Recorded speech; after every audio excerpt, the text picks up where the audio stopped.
praise you, O God, sovereign of the universe, creator of the fruit of the vine. And with the second blessing over the wine, I'm going to ask the father of the group, Ron, to offer the cup to his new daughter, Melissa. After which, the mother of the bride, MJ, will offer the cup to her new son, Matthew.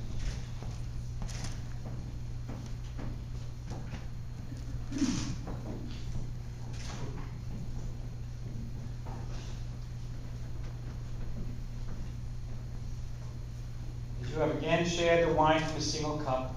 So may you, under God's guidance, share contentment, peace, and fulfillment from the cup of life. May you find life's joys heightened, its bitterness sweetened, and each of its moments hallowed by true companionship and love. Melissa and Matthew, you met in Boston, correct? On April 24th, 2005.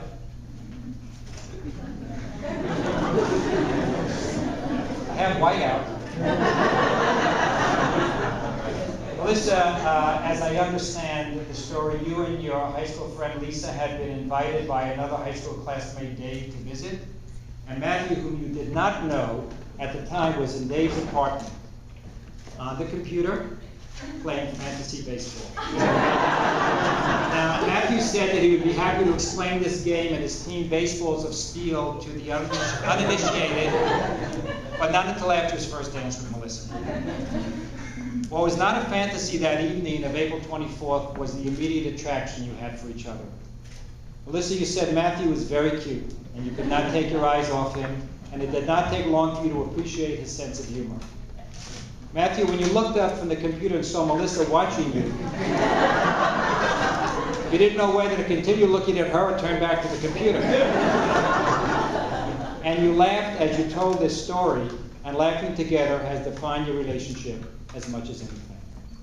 With Dave and other friends, you later went out for dinner, and the two of you talked and danced, and before you parted, you, Matthew, asked Melissa for her telephone number. Your journey to this moment had begun.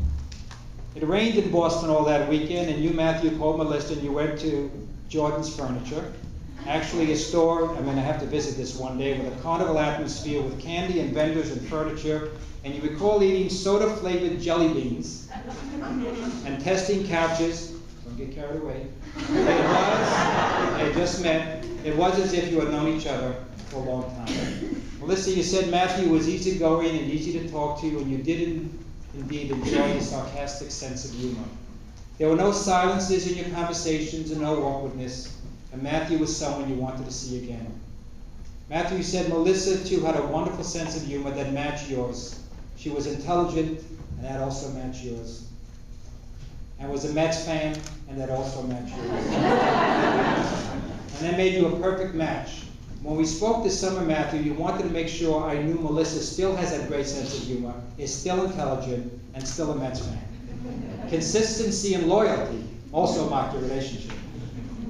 At the end of the weekend, you exchanged email addresses. Matthew, you were staying with Dave, and when you returned to his apartment, you immediately sent an email to Melissa with Dave egging you on. But you added, I didn't have to be encouraged. I was already hooked. So much so that you wanted to extend the weekend, so you called Melissa to meet for ice cream, and you told her you were sad to leave because you had so much fun just hanging out together. There followed 2 months of long-distance commuting, which you, Matthew, found impossible to tolerate because you wanted to spend time with Melissa and not traveling to be with her. And each time you were together, you said you were liking her more and more. Melissa, you said we talked so much more than if we had lived around the corner.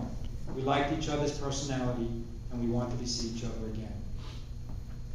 On vacation to Ocean City, Maryland in August 2005, 4 months after you first met, you acknowledged you were in a relationship.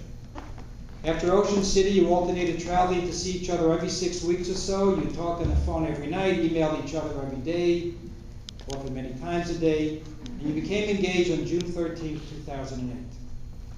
Matthew, you said, I knew I would propose. You knew you were perfect together.